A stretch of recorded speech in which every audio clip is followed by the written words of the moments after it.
LPG cylinder ન મળતા ગ્રામજનોમાં ભારે રોષ વ્યાપ્યો છે। છેલ્લા 1 મહિનાથી સિલિન્ડર ન મળતા લોકોએ ગેસ એજન્સી પર વિરોધ નોંધાવ્યો। ગેસ એજન્સી સંચાલક ઓફિસ બંધ કરી અને ફરાર થયો।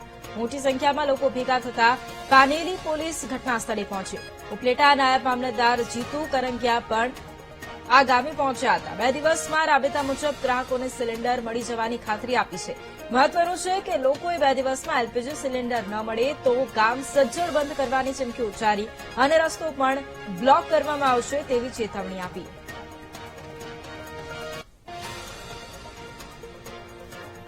કાલ સુધી રાખો છો, કાલ સુધીમાં આ બધા પ્રશ્ન સોલ્વ થઈ ગઈ પછી કઈ માનો કે કાંઈ પણ જવાબદારી આ ટોળું ભેગું થાય। સવારે સાહેબ 500 જણા હતા અને કોઈ અનિચ્છનીય બનાવ બને તો એની જવાબદાર કોણ? અધિકારી।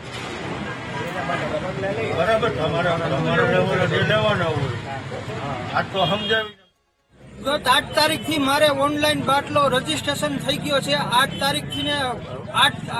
તારીખથી રજીસ્ટર થઈ ગયેલા માણસોના બાટલા હજી સુધી અહીંયા એજન્સી દ્વારા આપવામાં આવતા નથી અને ગામની પ્રજા હેરાન થાય છે। આવી રીતે બારોબાર બાટલા પણ આપી દેવામાં, કાળી બજારમાં આપી દેવામાં આવે છે। આનું સરકાર દ્વારા તાત્કાલિક ધોરણે નિરાકરણ જો નહીં કરવામાં આવે તો પાનેલી ગામ સજ્જડ બંધ રાખીને સરકારશ્રીનો વિરોધ કરશે।